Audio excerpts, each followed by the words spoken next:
أعوذ بالله من الشيطان الرجيم. بسم الله الرحمن الرحيم.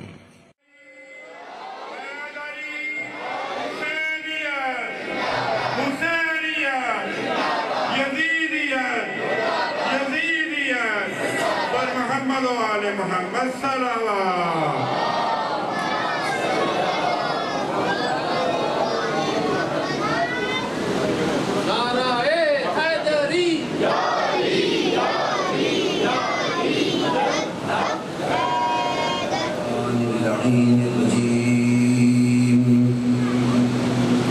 بسم الله الرحمن الرحيم. الحمد لله رب العالمين. الحمد لله رب الشاكرين. الحمد لله الذي توحد بالعز والبقاء وتفرد بالعظمة والكبرياء. ناصر المؤمنين خاذل المبتغين مخذل المنافقين في الدنيا ويوم الدين. خالق كل شيء وكل شيء في وجوده مفتقر إليه. لا شريك له في الملك ولم يكن له ولي من الذل وكبره تكبيرا.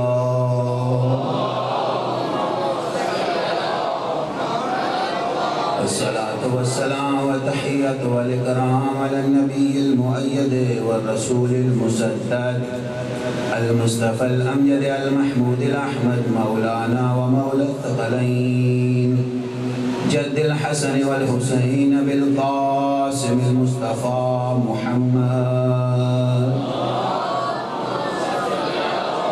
وعلى أخيه ووزيره علي بن أبي طالب وعلى الحسن المجتبى والحسين الشهيد بكربلاء وعلى 9 المعصومين من ذرية الحسين عليه السلام. أما بعد فقد قال الحسين عليه السلام لماذا تقاتلوني؟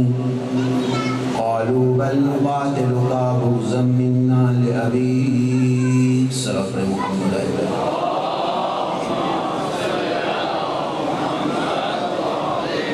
نعرہ تکبیر، نعرہ تکبیر، نعرہ رسالت، نعرہ رسالت، نعرہ حیدری، نعرہ حیدری، حسینیت، حسینیت، یزیدیت، یزیدیت، آواز بلند صلوات.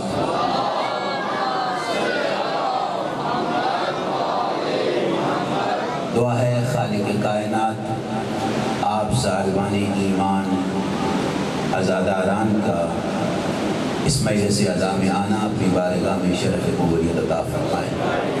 پروردگار آج کی مجلس کے جو بانی قرار پائے ملک اعجاز صاحب، ان کے مرحومین کے رسالے ثواب، پروردگار تمام مرحومین کو اعلیٰ علین میں جگہ نصیب فرمائے. جتنی ارواح ہیں اس خاندان سے متعلق، آپ جو مومنین بیٹھے ہیں، آپ کے جو مرحومین اس دنیا سے چلے گئے، تمام کی ارواح کی بلندی درجات کے لیے ایک مرتبہ بآواز بلند صلوات.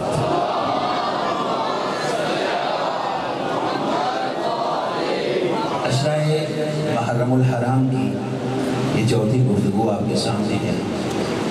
عرض کیا گیا حسین بن علی نے عاشور کے دن فوج اشقیاء سے، یزیدیوں سے، لشکر اعداء سے سوال کیا، مجھ سے جنگ کرنا کیوں چاہتے ہو؟ مجھے قتل کرنا کیوں چاہتے ہو؟ الا حق ترکتہ، کیا میں نے کوئی حق چھوڑ دیا؟ کیا میں نے شریعت میں کوئی تبدیلی کی؟ کیا میں نے دین میں کوئی انحراف ایجاد کیا؟ کوئی تبدیلی کی؟ کیوں جنگ کرنا چاہتے ہو؟ سب نے مل کے جو جواب دیا، تاریخ نے لکھا قالوا بغضا منا لأبی، سب نے کہا چونکہ ہمارے دلوں میں تمہارے باپ کا بغض ہے. یعنی بغض علی یہ سبب بنا واقعہ کربلا کا. اب اب یہ کہ یہ بغض علی پیدا کیسے ہوا، میں نے کل کی تقریر میں جو جملہ کہا اگر آپ کے ذہن میں ہو، بہت سے لوگ علی کی تلوار کی مار کھا رہے تھے اور کچھ لوگ علی کے فضائل کی مار کھا رہے تھے۔ اب یہ سارے لوگ جمع ہوئے، لوگوں کے دلوں میں علی کا بغض پیدا ہوتا رہا اور یہ علی سے بدلہ لینے کی کوشش تو کرتے رہے، لیکن کسی میں وہ ہمت اور جرت نہیں تھی کہ علی کے سامنے آتے، علی کی تلوار کا مقابلہ کرتے، کسی میں یہ جرت نہیں تھی۔ بغض دلوں میں پیدا ہوتا رہا، جس کے بارے میں سیدہ زینب نے فرمایا تمہارے دلوں میں یہ بغض ابھر رہا ہے، جوش مار رہا ہے۔ اور یہ بغض کس وجہ سے؟ وہ جو علی کی تلوار بدر میں چلی تھی، جو جناب سیدہ زینب کے جملے کا میں نے حوالہ دیا کہ جو بدر میں تلوار چلی، کفار و مشرکین قتل ہوئے، اور یہ کفار و مشرکین کون تھے؟ خود یزید کے آبا و اجداد تھے، دادا کا بھائی تھا، پردادا تھا، نانا تھا، یہ سارے قتل ہوئے۔ یہ علی کی تلوار سے تک ہوئے۔ علی کی بیٹی نے دربار یزید میں مخاطب ہو کے کہا تو میں واضح اعلان کر رہی ہوں، یہ بغض علی کا نتیجہ ہے کہ تم حسین کے مقابلے میں آئے، یہ بغض علی کا نتیجہ ہے کہ تم نے حسین کے گردن پہ خنجر چلایا۔ پورے واقعہ کربلا کا بنیادی سبب یہ بغض علی پیدا ہوا علی کی تلوار سے۔ اور جو دوسرا جملہ میں نے کہا، بہت سے مار کھا رہے تھے علی کے فضائل کے، چونکہ پوری کائنات عالم میں کوئی ایسا تھا نہیں جو فضائل میں علی کی برابری کر سکتا، توجہ فرمائیں، جو فضائل میں علی کی برابری کر سکتا۔ یہ تو طے ہے ماحول جیسا بھی ہو، یہ عزاداری ہر دور میں رہی ہے، ہر دور میں رہے گی۔ بارش ہو، موسم سرما ہو، گرما ہو، برف باری ہو، ماحول جیسا بھی ہو، یہ شیعوں کی عادت رہی ہے۔ بہرحال پہلی جو مجالس گزری الحمدللہ کوئی ایسی مشکل پیش نہیں آئی، اور امید ہے کہ آپ اس گرمی کے ماحول میں، مجھے آپ کی زیادہ فکر ہو رہی ہے، اس گرمی کے ماحول میں جس طرح آپ اکٹھے بیٹھے ہیں، امید ہے کہ اس کا اجر خود جناب سیدہ آپ کو دے گی۔ اسی اجر کے لیے بآواز بلند صلوات۔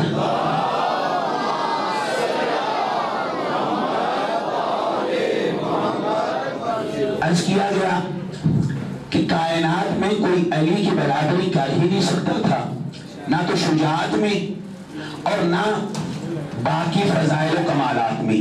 علم میں دیکھو تو علی بے مثال، علم میں دیکھو تو علی بے مثال۔ اب دوبارہ چینج کرنا پڑے گا یا یہ چلے گا؟ اس کو اتارنا ہے۔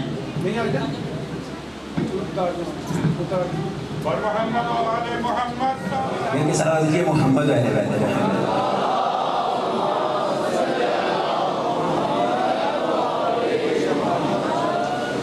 واقعہ کربلا ہوا کیوں؟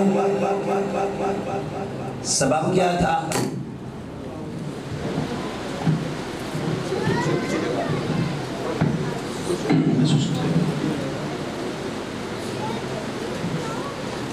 علیات کے نعرہ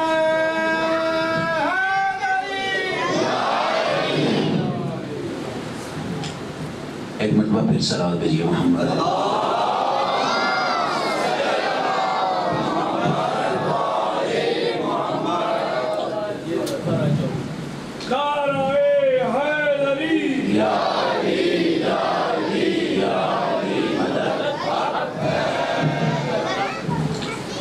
واقعہ کربلا کا بنیادی سبب کیا تھا؟ ایک سبب وہ بغض علی ابن ابی طالب، لوگوں کے دلوں میں علی کے باپ، علی کا بغض تھا، حسین کے باپ کا بغض تھا۔ کربلا میں جمع ہوئے حسین کو قتل کرنے کے لیے۔ اب جو پہلی تقاریر میں موجود تھے، یہ بغض علی پیدا کیسے ہوا؟ ایک تو یہ کہ علی کی تلوار کی وجہ سے، جو جناب سیدہ فاطمہ الزہرا سلام اللہ علیہا،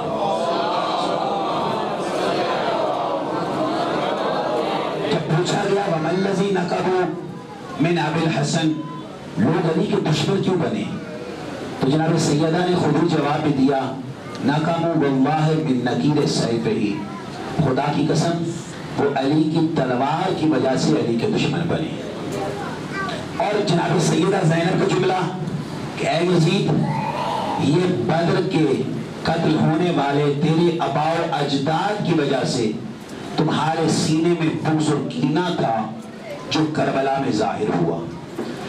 اور اس کے ساتھ میں نے عرض کیا کل کی تقریر میں کہ کائنات کے نبی نے اپنی زندگی میں ہمیشہ یہ کوشش کی کہ کسی طریقے سے علی کے بغض کو لوگوں سے دور رکھا جائے, لوگ ان کے دلوں میں علی کا بغض پیدا نہ ہونے پائے.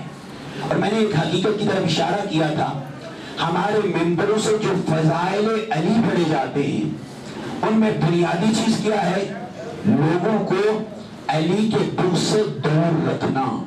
مثلا ذکر علی عبادہ, یہ وہ احادیث ہیں جو مجالس میں آپ سنتے بھی ہیں, نعرے بھی لگاتے ہیں, خوش بھی ہوتے ہیں, جو آپ کے ایمانی جذبہ اس کا تقاضا بھی ہے. لیکن اس حدیث کا پس منظر و فلسفہ کیا ہے؟ کبھی فرمایا ذکر علی عبادہ, کبھی فرمایا النظر الی وجہ علی عبادہ, علی کے چہرے کی طرف دیکھنا عبادت, کبھی فرمایا حب علی عبادہ, علی کی محبت عبادت, علی کو دیکھنا عبادت, علی کا ذکر کرنا عبادت.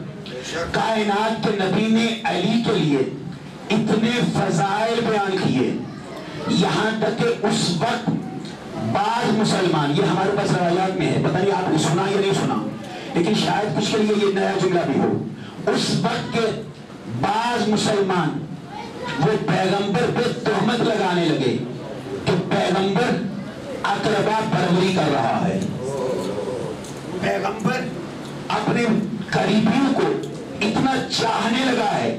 دوسرے لفظوں میں جو کہنے والوں کا مطلب تھا کہ اب پیغمبر کو نعوذ باللہ, دیکھیے یہ جملے بہرحال زبان پہ آئیں تو توحید کا پہلو بھی نکلتا ہے, اس لیے میں زبان پہ لے کے نہیں آنا چاہتا, بس سادہ لفظوں میں, یعنی پیغمبر پہ تہمت لگانے لگے کہ پیغمبر اقربا پروری کرتا ہے, علی کی محبت میں گم ہو گیا, علی کی محبت کے علاوہ تو کائنات کے نبی کو کچھ نظر ہی نہیں آتا.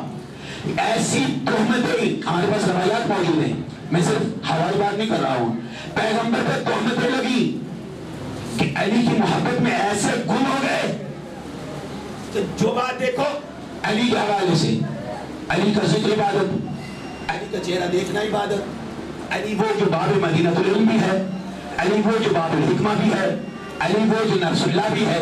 اور یہ ساری حدیث جو آپ فضائل میں پڑھتے ہیں ان کا فلسفہ کیا ہے؟ دیکھیے, ایک یہ ہے کہ حدیث بیان کی جائے اور صاحبان ایمان خوش ہوں, ایک یہ کہ جتنی بھی احادیث ہیں ان کا فلسفہ صرف یہ کہ لوگوں کے دلوں میں علی کا کینہ پیدا نہ ہو, علی کی محبت پیدا ہو. یہ کائنات کے نبی نے بھی کوشش کی اور خود خالق کائنات کی بھی یہی کوشش تھی کہ لوگوں کے دلوں میں آل رسول کا بغض پیدا نہ ہونے پائے. اور جو میں نے کل کی آیت مجیدہ, تو کل کی تقریر میں آخر میں جو آیت مجیدہ پڑھی وہ کیا؟ قل, میرا حبیب کہہ دیجئے, لا اسألکم علیہ اجرا, میں تم سے کوئی اجر نہیں چاہتا, الا المودۃ فی القربى, سوائے یہ کہ میرے اقربا کی مودت اختیار کرو. پیغمبر کو کسی چیز کی ڈیمانڈ نہیں ہے, پیغمبر زحمت کی, اسلام پہنچایا, طائف کے پتھر کھائے, تمہیں مسلمان بنایا, تمہاری آخرت سنواری, بدلے میں نبی کو کچھ نہیں چاہیے. جو میں نے کل کے اشارہ بھی کیا تھا, یہ آیت بھی نازل ہوئی, پیغمبر نے خود سے نہیں فرمایا, خالق نے کوئی میرا حبیب امت سے کہہ دو, مانگو ان سے, مطالبہ کرو, لا اسألکم علیہ اجرا, کچھ نہیں چاہتا, الا المودۃ فی القربى, مگر یہ کہ میرے اقربا کی مودت اختیار کرو. یعنی گویا خالق بھی یہی چاہتا ہے کہ امت کے دلوں سے اہل بیت کو بغض کو نکالا جائے, ان کے دلوں میں محبت اہل بیت پیدا کی جائے. شاید یہی وجہ ہے کہ آج کوئی مسلمان بھی آپ کو ایسا نظر نہیں آئے گا جو یہ کہہ سکے میں اہل بیت سے محبت نہیں رکھتا. حتیٰ یہ کہ جو اہل بیت کے راستے سے ہٹے ہوئے ہیں, مکمل ہٹے ہوئے ہیں, وہ بھی یہ دعویٰ کرتے نظر آئیں گے ہم اہل بیت کے محب ہیں, چاہنے والے ہیں, عاشق ہیں, محبت رکھنے والے ہیں. دیکھیے یہ اہل بیت کی مودت اور محبت یہ ایسی بنیادی چیز کہ جس کے لیے کائنات کے نبی کی وہ حدیث آئی، فرمایا الاسلام عریان، اسلام عریان ہے، بے لباس ہے، واللباس التقوی، اس کا لباس تقوی ہے. پھر کچھ اور چیزیں بیان کی، آخر میں کیا ارشاد فرمایا؟ یہ شیعہ سنی منابع میں حدیث ہے، شیعہ سنی کتابوں میں فرمایا لکل شیء اساس واساس الاسلام حب اہل البیت. لکل شیء، بھائی لفظ زیادہ مشکل نہیں ہے، آسان لفظ ہے. لکل شیء اساس، ہر چیز کی ایک بنیاد ہے. واساس الاسلام حب اہل البیت، اسلام کی بنیاد یہ اہل بیت کی محبت ہے. آخر وجہ کیا؟ پیغمبر بتانا کیا چاہتے ہیں؟ نماز اپنی جگہ پہ اہم ہے، لیکن یہاں پہ کسی کے ذہن میں یہ نہ آ جائے کہ میں نماز کی شاید تحقیر کر رہا ہوں یا اس کو حقیر شمار کر رہا ہوں. نہیں، نماز واجب ہے، گھر ادا کرنا پڑے گی. نماز ہے، روزہ ہے، باقی واجبات ہیں، لیکن فرمایا ہر چیز کی بنیاد ہے، بنیاد ہے اسلام. وہ کیا؟ حب اہل بیت. اور اسی نقطے کو اہل سنت کے امام نے بھی دیکھا تو وہ امام بھی یہ کہتے ہوئے نظر آئے یا اہل بیت رسول اللہ ہے. صلوات بھیجیے محمد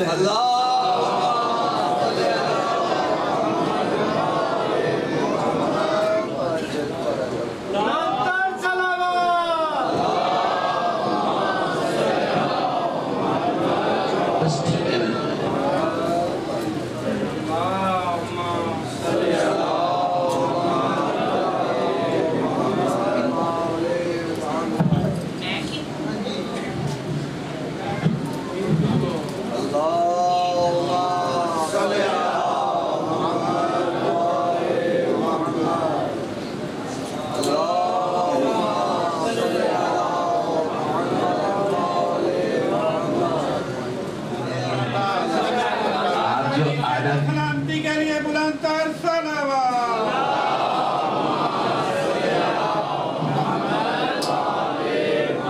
اور یہ جو آدھا گھنٹہ بیٹھے ہی گیا، پھر بھی صلوات بھیجیے محمد اہل بیت محمد پر.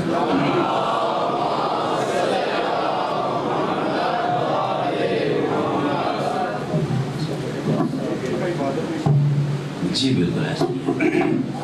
خلاصہ یہ کہ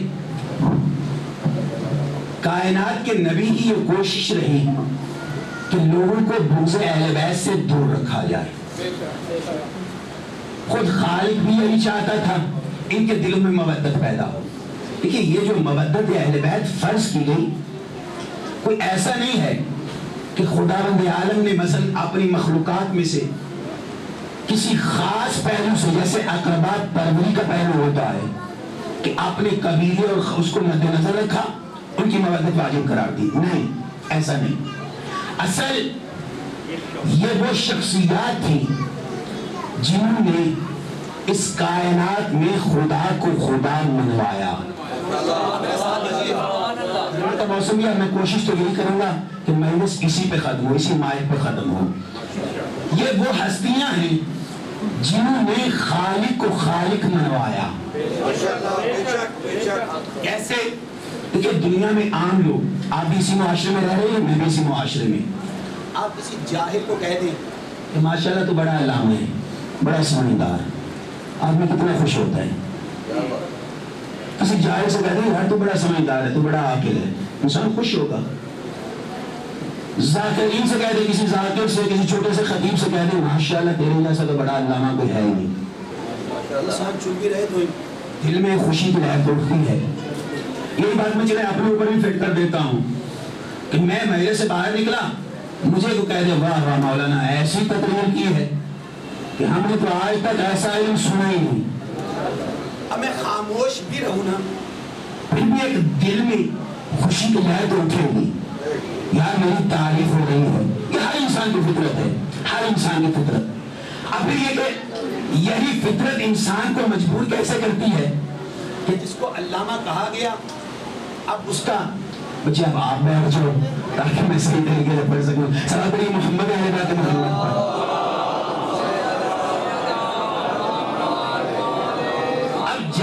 علامہ کہو، تھوڑے علم والے کو بڑا پڑھا لکھا کہو، فوراً اس کا چلنا بدل جائے گا، سلام لینے کا انداز بدل جائے گا، بات کرنے کے انداز میں ایک خاص کیفیت پیدا ہوگی. یہ ایسے یعنی انسان اپنے آپ کو بڑھاتا ہے، یہ فطری چیز ہے.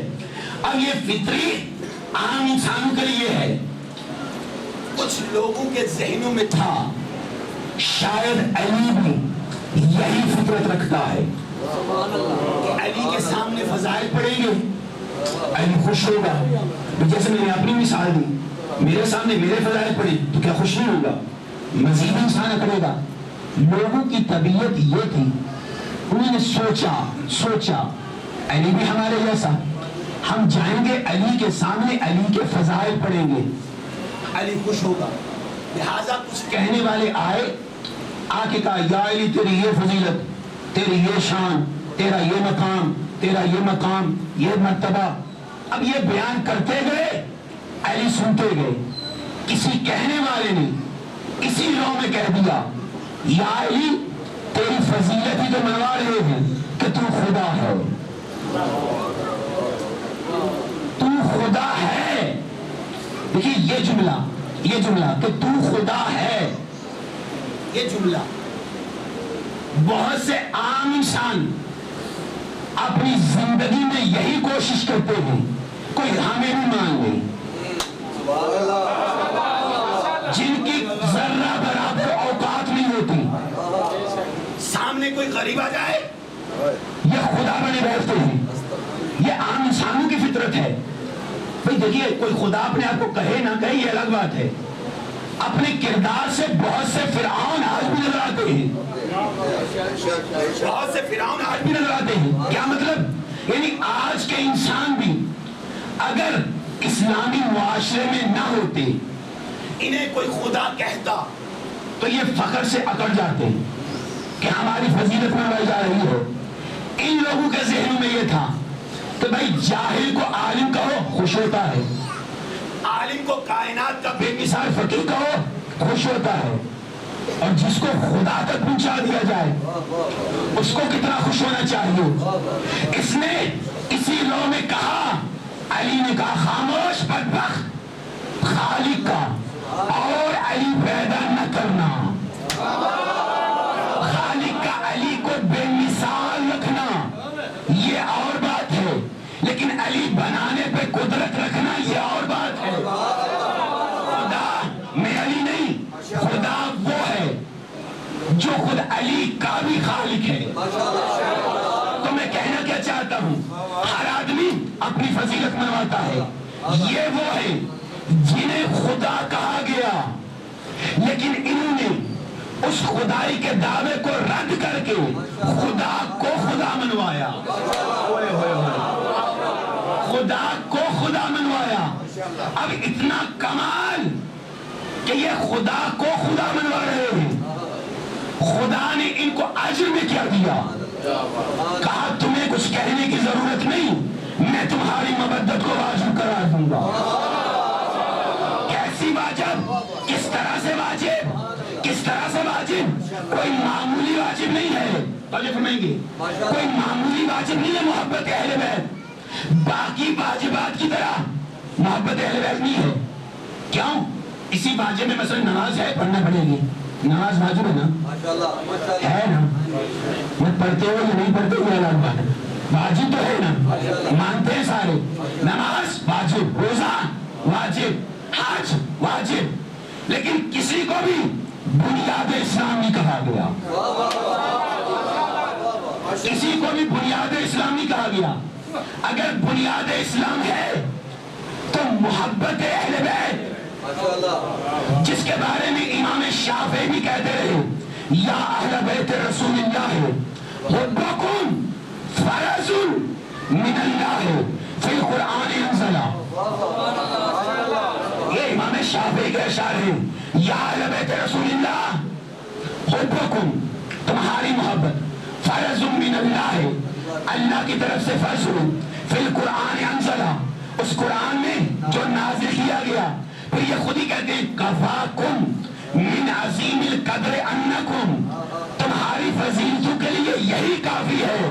من لم یصلی علیکم لا صلاۃ لہ، جو نماز پڑھے تم پہ درود نہ بھیجے خدا نماز قبول.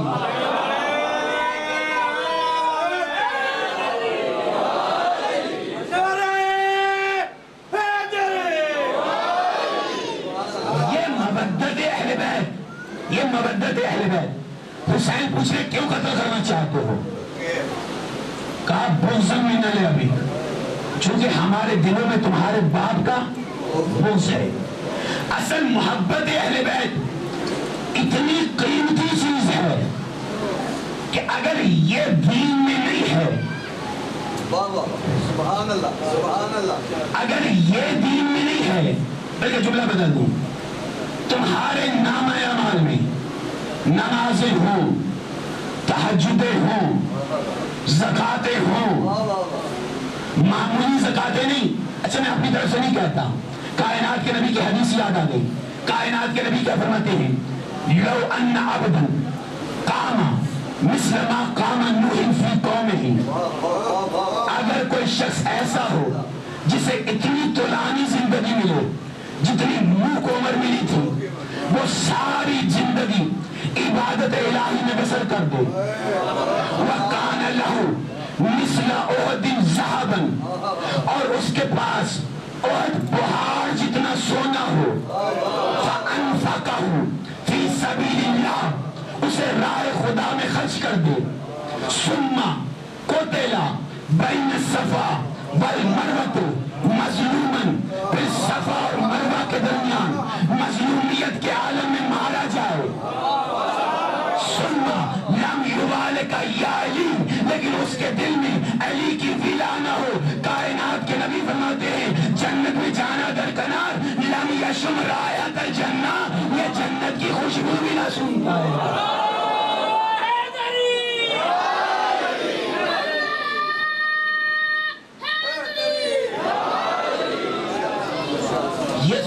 خوشبو بھی نہ سن پائے گا. یہ ہے مودت اہل بیت. اور یہ لوگوں کے دلوں میں جو بغض پیدا ہوا، آخر پیدا کیسے ہوا؟ میں اپنے موضوع سے ہٹ نہیں رہا ہوں. یہ بغض پیدا کیسے ہوا؟ صرف اسی لیے کہ انہوں نے خدا کو خدا بنوایا اور خدا کا پیغام یعنی دین الہی وہ لوگوں تک پہنچایا. اسی وجہ سے بغض پیدا ہوا. اسلام کی پہلی دعوت کون سی ہے؟ دعوت، یہ لفظ تو آپ کو یاد ہے نا، دعوت ذوالعشیرہ، جو ہمارے ممبر پر مفصل پڑھی بھی جاتی ہے. دعوت ذوالعشیرہ میں دیکھیے یہ بغض علی کے ساتھ اس کا رب دیکھیے گا. دعوت ذوالعشیرہ وَأَنذِرْ عَشِيرَتَكَ الْأَقْرَبِينَ، خالق نے حکم دیا میرا نبی سارے قریبیوں کو دعوت کرو، سب کی دعوت کرو. چونکہ بہت سے لوگ دعوت کے بغیر تو مانتے ہی نہیں ہیں. یہ ہمارا بھی معاشرہ ہے. دعوت کرو. دعوت کی گئی. کائنات کے نبی تبلیغ اسلام کرنا چاہتے ہیں، خدا کی وحدانیت منوانا چاہتے ہیں. نبی اٹھے سب کے سامنے تبلیغ اسلام کرنا شروع کی. ابھی پہلا جملہ کہا تھا، ابو جہل اٹھا، کہا اٹھو ہمارے پاس وقت نہیں ہے یہ فضول باتیں سننے کا. سب کو اٹھا کے لے گیا. دوسرے دن پھر دوبارہ دعوت کی، تیسرے دن پھر دوبارہ دعوت کی. میں جلدی گزر رہا ہوں چونکہ یہ واقعات آپ نے سنے ہیں، میں اپنے موضوع کے ساتھ مربوط کر رہا ہوں. تیسرے دن پھر دعوت کی. یہاں پہ جب اٹھنے والے اٹھنے لگے، اب ایک محافظ کھڑا ہوا، کہا آج کسی کو نہیں اٹھنے دوں گا. وہ جو پہلے اٹھ کے بولتا رہا اس کو یہ کہہ کے مخاطب کیا، اس کو یا عبد احمدے خاموش ہو جا. احمدے اندھا نہیں تھا، دل کا اندھا تھا. کہا خاموش ہو جا. دیکھو ابو طالب وہ ہے جو لوگوں کے دلوں کی بصیرت کو بھی جانتا ہے. خاموش ہو جا.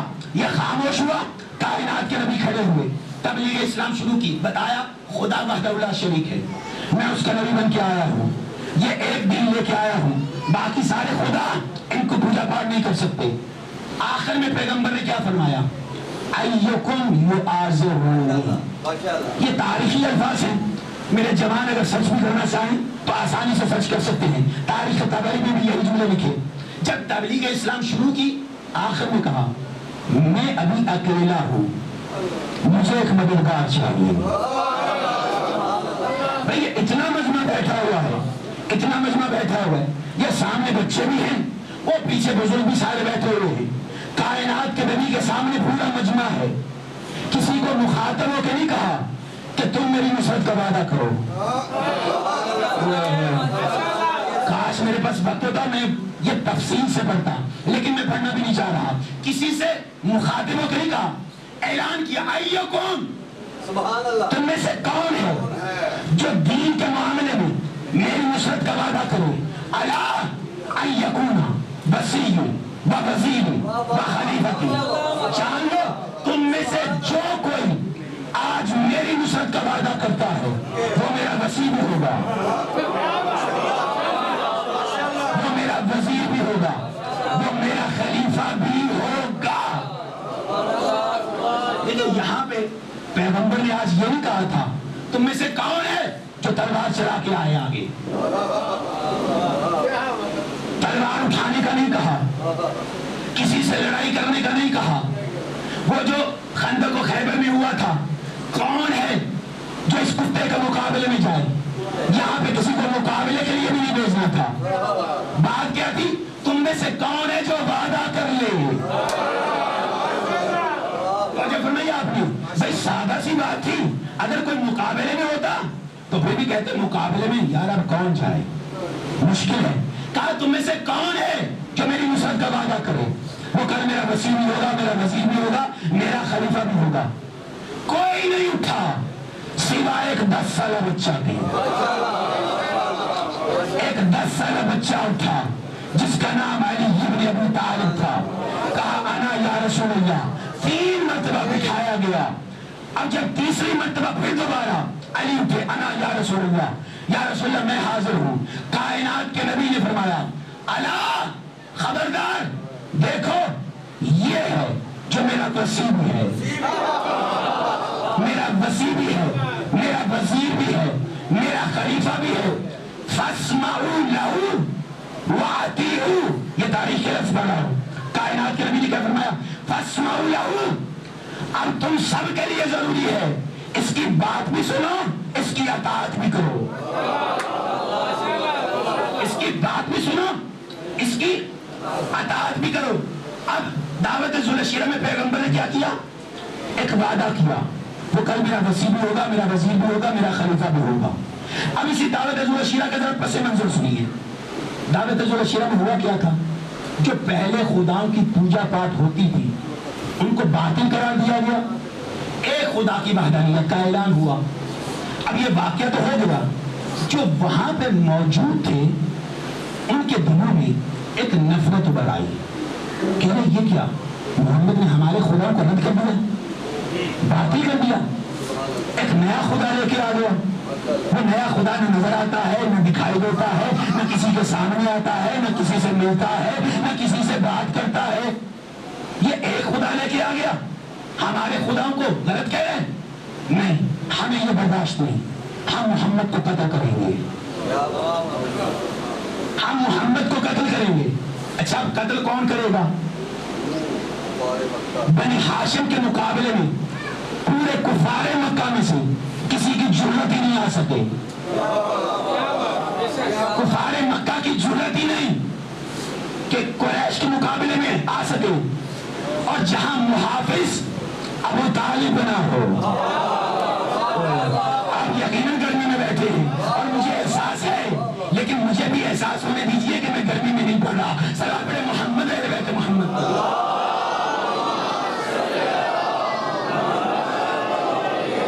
اب کوئی مقابلہ تو کر ہی نہیں سکتا تھا۔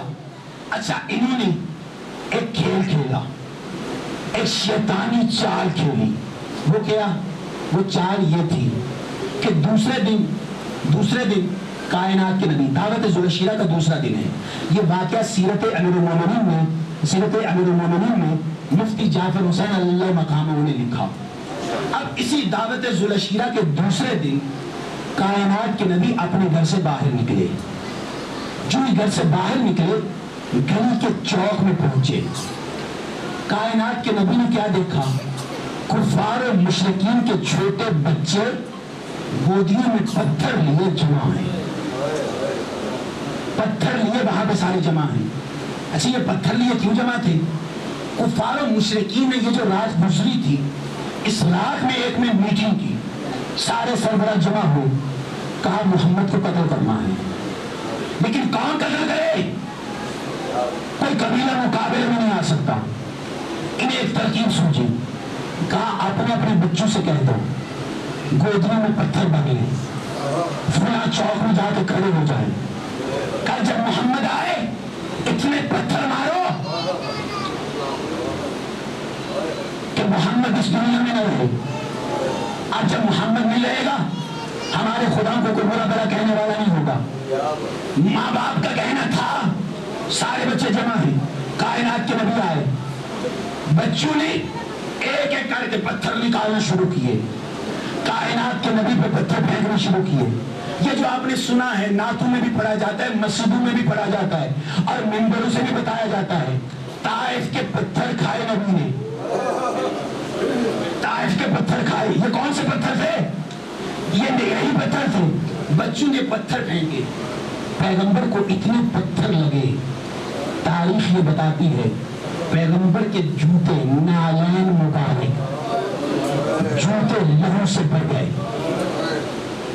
اتنے پتھر کھائے، لیکن چونکہ سامنے بچے تھے اور یہ کائنات کے لیے رحمت بن کے نبی آیا، سامنے بچے تھے، اگر کوئی بڑا ہوتا شاید جواب بھی دیا جاتا، بچے تھے، اور یہ تو رحمت للعالمین نبی ہے۔ نبی واپس گئے، جب اپنے گھر واپس گئے علی کی نظر پڑی، زخمی نبی ہے، نبوت نے تو محسوس نہ کیا لیکن امامت نے دیکھا تو جلال آ گیا۔ یا رسول اللہ آپ کی یہ حالت کس نے کی؟ کہا وہ کفار و مشرکین کے بچے، انہوں نے پتھر پھینکے ہیں۔ یا رسول اللہ آج جو ہوا سو ہوا، کل میں بھی آپ کے ساتھ جاؤں گا، کل میں بھی آپ کے ساتھ جاؤں گا۔ دیکھیے اب دوسرا دن، یہ دعوت ذوالعشیرہ کا تیسرا دن پڑھ رہا ہوں، دعوت ذوالعشیرہ کا تیسرا دن، کائنات کے نبی اپنے گھر سے باہر نکلے، پھر دوبارہ اسی چوک کی طرف جا رہے ہیں، دور سے دیکھا بچے آج بھی جمع ہیں۔ دیکھیے بچوں کی ایک فطرت بھی ہے، بچے کسی کو جب تنگ کرنے لگتے ہیں بچوں کو مزہ آتا ہے، حیوان ہو، انسان ہو، کوئی دیوانہ ہو، پاگل ہو، کوئی خاموش شریف انسان ہو، جب بچے کسی کو تنگ کرتے ہیں تو مزہ آتا ہے۔ اب ماں باپ کا کہنا تو تھا کہ یہاں پہ تربیت اولاد کے لیے بھی بہت سی باتیں کی جا سکتی ہیں، تربیت اولاد، اپنے بچوں کی تربیت اور صحیح مذہبی تربیت، یہ وہ بچے ہیں جن کو سب سے پہلے دین کے خلاف استعمال کیا گیا، اور آج بھی ہمارے ہی جوان ہوں گے کہ شیعوں کے دشمن ہمارے بچوں اور جوانوں کو شیعت کے خلاف استعمال کرنے کی کوشش کریں گے۔ اب وہ بچے سارے جمع تھے، کائنات کے نبی پھر آ رہے ہیں، دور سے بچوں نے دیکھا، دور سے بچوں نے دیکھا کہ نبی پھر آ رہے ہیں، سارے بچے تیار ہوئے، لیکن انہوں نے غور کیا آج نبی اکیلے نہیں ہیں، آج نبی اکیلے نہیں ہیں۔ ایک 10 سالہ بچہ جس نے ابھی 2 دن پہلے وعدہ کیا تھا انا ناصرک یا رسول اللہ، یا رسول اللہ میں آپ کا مددگار ہوں، دیکھا ایک بچہ بھی ساتھ ہے۔ اب پھر ان بچوں نے سوچا، کیا سوچا مجھے نہیں پتا اور نہ ہی روایت میں تفصیل سے لکھا، اچھا میں خود تو سوچ سکتا ہوں نا، جو ان بچوں نے سوچا یہی سوچا ہوگا کہ بھئی آج شاید محافظ رکھ لیا، باڈی گارڈ رکھ لیا، لیکن مسئلہ نہیں، وہ بھی ہمارے جیسا بچہ ہے، وہ بھی ہمارے جیسا بچہ ہے، آئے گا مقابلہ کریں گے۔ تاریخ نے بتایا مار وہ کھاتا ہے جو علی کو اپنے جیسا بچہ سمجھتا ہے۔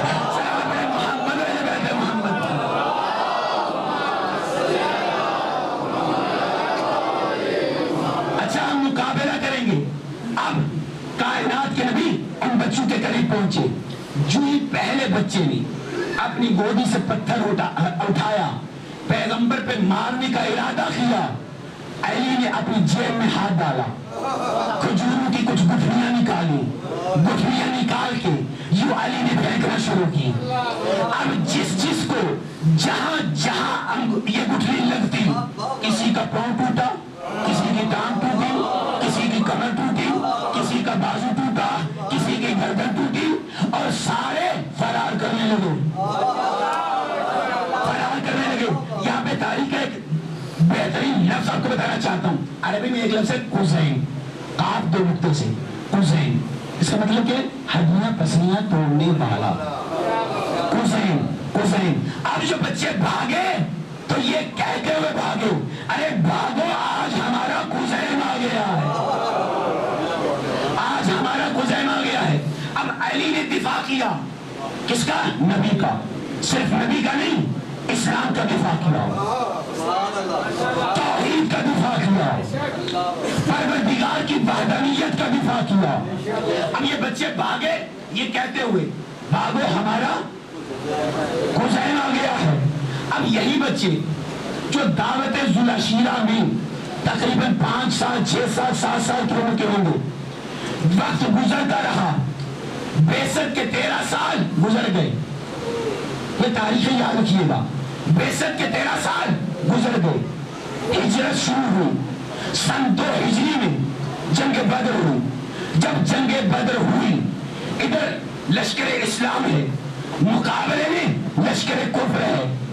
لشکر اسلام میں علی ابن ابی طالب ہے, لشکر کفر میں وہ بچے جو اس وقت 6 سال کے تھے, 7 سال کے تھے, 8 سال کے تھے. آج 15 سال کے بعد وہی بچے, کوئی 21 سال کا, کوئی 25 سال کا, کوئی 30 سال کا, یہ لشکر کفر میں سامنے آئے لشکر اسلام کا مقابلہ کرنے کے لیے. ادھر لشکر کفر آگے بڑھا, ادھر لشکر اسلام آگے بڑھا. اب لشکر اسلام میں سب سے آگے کون؟ وہ صاحب ذوالفقار, وہ صاحب ذوالفقار, وہ علی ابن ابی طالب. اب ادھر سے جو بچے آئے, سامنے علی کا چہرہ دیکھا, فوراً واپس پلٹے, ارے بھاگو ہمارا قزین آ گیا.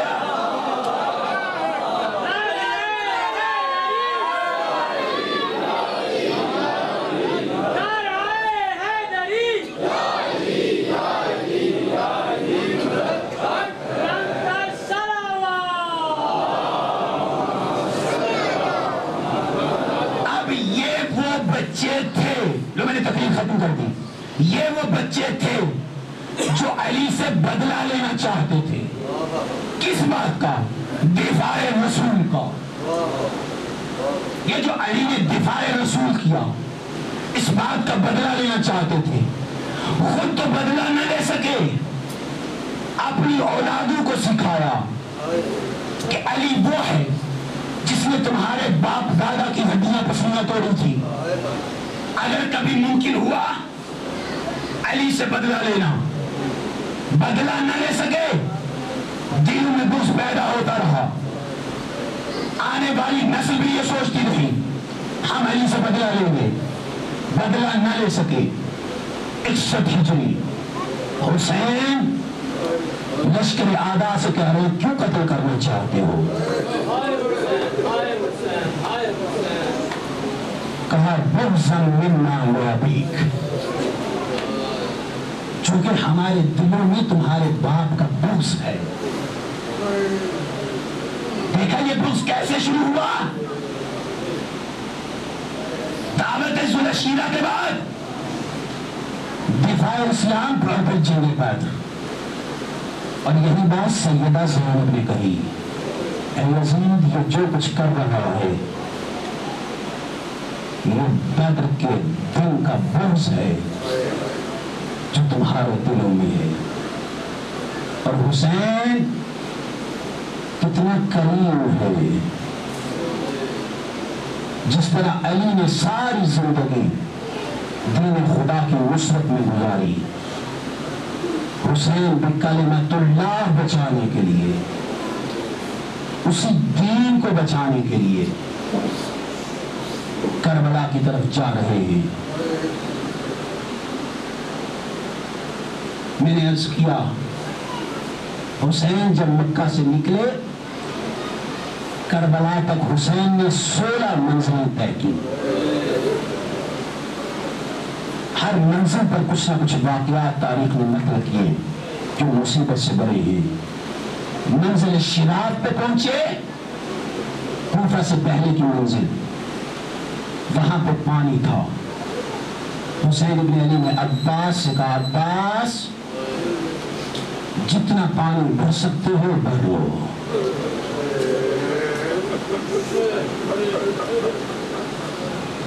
کہا مولا ہمارے لیے تو پانی ہے. کہا نہیں، جتنا اضافی پانی اٹھا سکتے ہو پانی جمع کرو، ہمیں ضرورت پڑے گی. یہ کریم کربلا حسین ہے. یہاں پانی جمع کیا، تھوڑا آگے بڑھے. ایک مرتبہ لشکر حسینی میں سے ایک صحابی نے فریاد بلند کی اللہ اکبر. حسین نے پوچھا بے شک اللہ اکبر ہے، لیکن تو نے اللہ اکبر کیوں کہا؟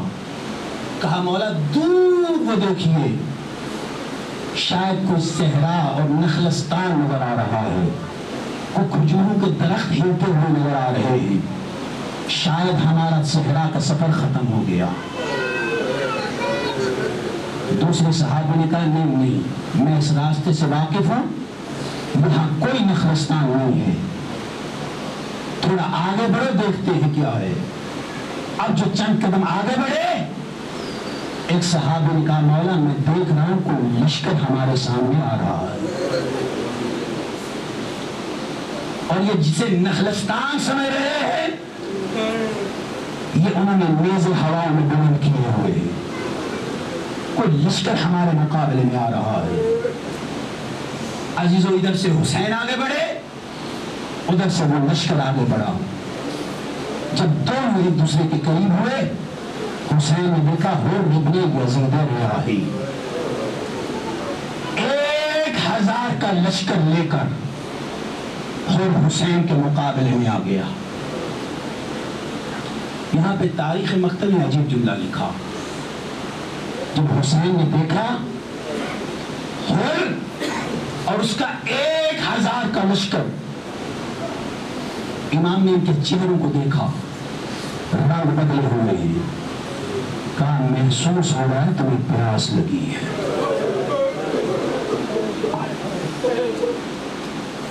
اور نے کہا مولا کچھ راستہ پہلے ہمارے لشکر سے پانی ختم ہو گیا، صرف میں پیاسا نہیں، میرا پورا لشکر پیاسا ہے. اتنا سننا تھا. کریم کربلا نے عباس و علی اکبر سے کہا جلدی کرو، پورے لشکر کو پانی پلاؤ. پورے لشکر کو پانی پلایا گیا. اسی لشکر میں ایک آدمی ہے جس کا نام ہے یحییٰ محاربی. یہ کہتا ہے مجھے شدید پیاس لگی تھی، لیکن میں لشکر کے آخر میں تھا، پیاس سے مرے جا رہا تھا، لیکن لشکر کے آخر میں تھا. اب ظاہر فوجی لشکر ہے، اپنی جگہ سے ہل بھی نہیں سکتا. وہ کہتا ہے میں دیکھ رہا تھا، آگے آگے پانی پلانا شروع ہوئے. حسینی جوان، میں آخر میں تھا، میں تڑپ رہا تھا کسی طریقے سے مجھ تک پانی پہنچ جائے، ورنہ پانی آنے تک مر جاؤں گا. وہ کہتا ہے ابھی میں سوچ ہی رہا تھا، اتنے میں میرے دائیں پہلو میں حسین خود آ گئے. آگے کہا محاربی تجھے پیاس لگی ہے، جلدی ہاتھ آگے بڑھا، میں مشکیزہ کھولتا ہوں. یہ کہتا ہے میں نے جو ہاتھ آگے کیا، پیاس کی شدت کی وجہ سے میرے ہاتھ کانپ رہے تھے. جب میرے کانپتے ہوئے ہاتھوں کو کریم کربلا نے دیکھا، کتنا کریم ہے حسین. جب میرے کانپتے ہوئے ہاتھوں کو دیکھا کہ میں پانی نہیں پی سکوں گا، حسین نے اپنے ہاتھ میں پانی لیا،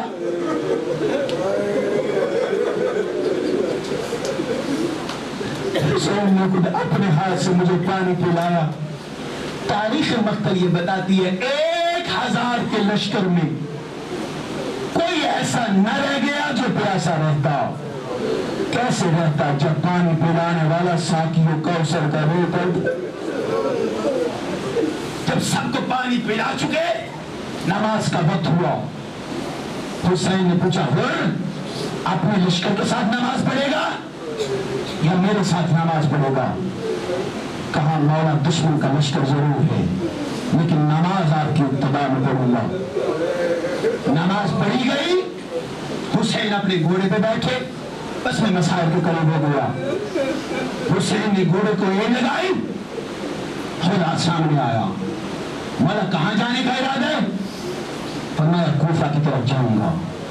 کہا مجھے حاکم نے حکم دیا ہے جہاں حسین ہے روک لو، آگے نہیں بڑھنے دوں گا۔ جب اس نے کہا آگے نہیں بڑھنے دوں گا، حسین نے دوبارہ گھوڑے کو ایڑ لگائی۔ ادھر گھوڑا چلنا چاہتا تھا اور جلدی سے سامنے آیا، اپنے ہاتھ گھوڑے کی لگام میں ڈالے، کہا حسین تجھے آگے نہیں بڑھنے دوں گا۔ جو یہ دیکھا ایک مرتبہ حسین ابن علی نے کہا ہوئے تیری ماں تیرے غم میں بیٹھے تو مجھ حسین کو روکتا ہے؟ جب یہ جملہ کہا نا تیری ماں تیرے غم میں بیٹھے، یہ وہ جملہ تھا جو ہر کی ہدایت کا باعث بن گیا۔ اور پلٹ کے کہتا ہے حسین اگر پورے عرب میں کوئی اور مجھے یہ جملہ کہتا میں بھی پلٹ کے اس کی ماں کا نام لیتا، لیکن کیا کروں تیری ماں زہرا،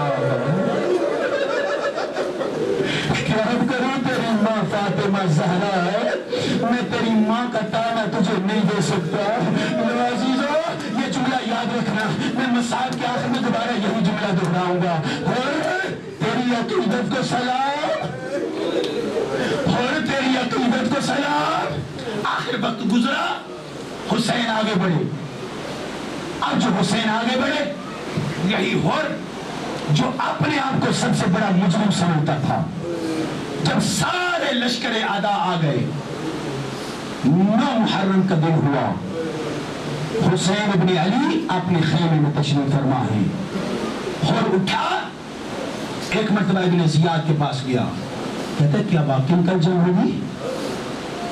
کہتا ہے ہاں یقیناً جنگ ہوگی اور یہاں خون بہایا جائے گا۔ وہ سننا تھا، ہر اٹھا، ہر کا سوال یہ بتاتا ہے ہر کو یقین نہیں تھا حسین مہاراج پر، اگر یقین ہوتا تو شاید ہر یہ غلطی نہ کرتا۔ اب جو ابن زیاد سے سنا کل جنگ ہوگی، اپنی غلطی کا احساس ہونے لگا، یہی ہر اپنے خیمے میں آیا۔ 10 محرم کی رات یہی ہر اپنے خیمے میں اس نے ایک آواز سنی، کوئی حاطف غیب ہی کہہ رہا تھا حل من ناصر ینصرنا حل من مغیث یغیثنا حل من زاد یذب عن حرم رسول اللہ، ہے کوئی رسول زادیوں کے پردوں کا محافظ؟ جو یہ آوازیں سنی، ایک مرتبہ ہر کو اپنی غلطی کا احساس ہوا، اپنا سر آسمان کی طرف اٹھایا، میرے اللہ بڑے گنہگار ہوں، میرے اللہ سب سے پہلے حسین کو میں یہاں لے کے آیا ہوں، میرے اللہ میرا گناہ معاف کر دے۔ سنو گے یہی ہر اسی رات کی تاریکی میں ایک مرتبہ اپنے گھوڑے پہ بیٹھا، حسین کے خیموں کی طرف چلنے کا ارادہ کیا، بیٹا جوان بیٹا ساتھ ہے، کہتا بابا کہاں جانے کا ارادہ ہے؟ کہتا میں حسین کے پاس جاؤں گا، جا کے کہوں گا بڑا گنہگار ہوں، تجھے تیری ماں زہرا کا واسطہ مجھے معاف کر دینا۔ بیٹا کہتا ہے بابا میں بھی تیرے ساتھ جاؤں گا۔ بیٹا بھی ساتھ آیا، ایک غلام بھی ساتھ آیا، تینوں گھوڑوں پہ بیٹھے، ایک مرتبہ خیام حسینی کی طرف چلے۔ اب رات کی تاریکی ہے، خیام حسینی میں حسین کے سپاہیوں نے دیکھا لشکر اعداء سے 3 افراد آ رہے ہیں۔ ایک مرتبہ ایک صحابی نے کہا مولا شاید کوئی حملہ آور آ رہی ہے، حملہ کرنے کے لیے آ رہے ہیں، سارے جوان تیار ہو جاؤ۔ اب جو سارے جوان تیار ہوئے، حسین اٹھے، دور سے دیکھا، کہا عباس اکبر تلواریں اٹھانے کی ضرورت نہیں، آگے بڑھو میرے مہمان، آگے بڑھو میرے مہمان آ رہے ہیں، بس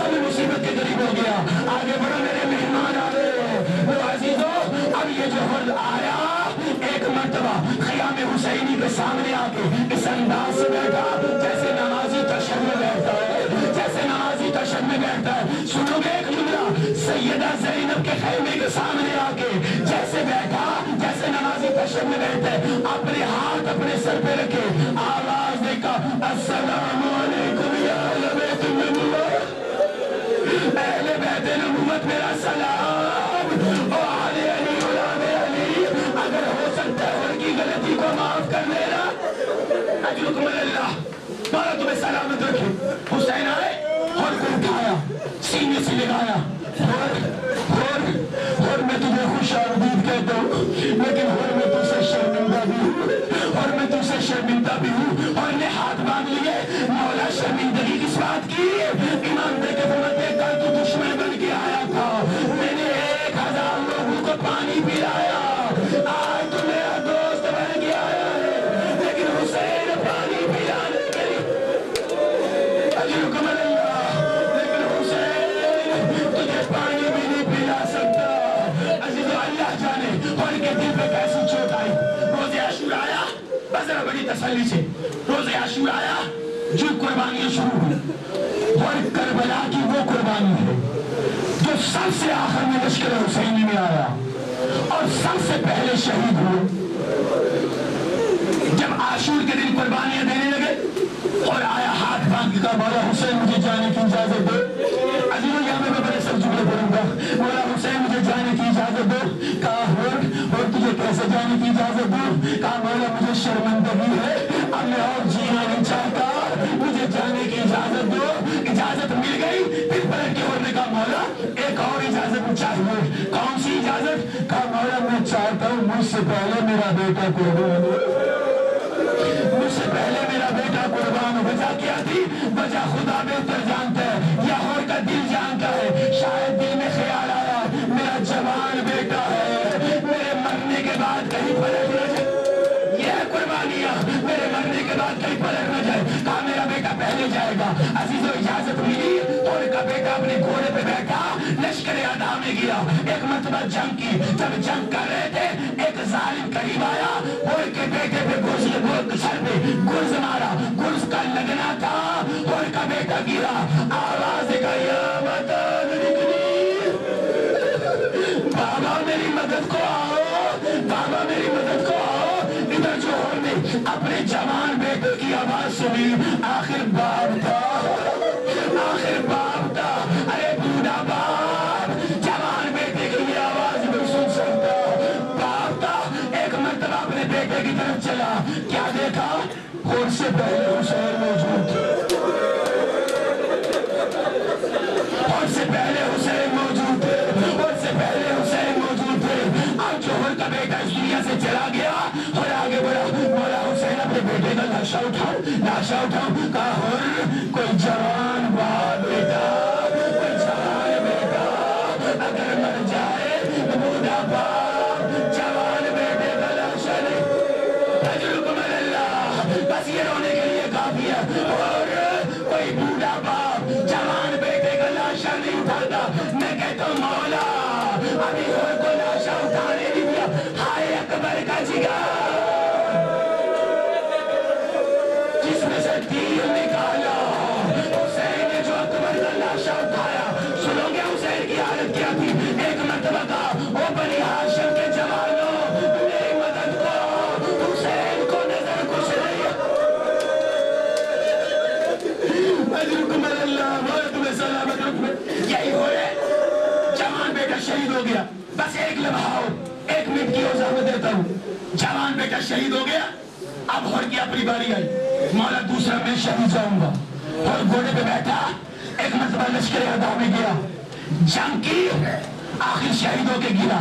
جب وہ زمین پہ گرے نا، یہی میں مصیبت کا جملہ کہنے والا ہوں، جب زمین پہ گرے نا ایک مرتبہ حسین آئے اور کے قریب آئے اور کا سر اپنے زانوں پہ رکھا، زانوں پہ رکھ کے اب جو حسین نے دیکھا اور کی پیشانی پہ ایک زخم ہے جس سے مسلسل خون بہ رہا ہے، اور نے خون کو روکنے کی کوشش کی، خون نہیں بند رہا۔ سنو گے عزیزو، حسین نے اپنی جیب میں ہاتھ ڈالا، ایک رومال نکالا، رومال نکال کے پٹی بنا کے اور کے ماتھے پہ باندھی۔ سنو گے ایک جملہ تھا، اور تیرا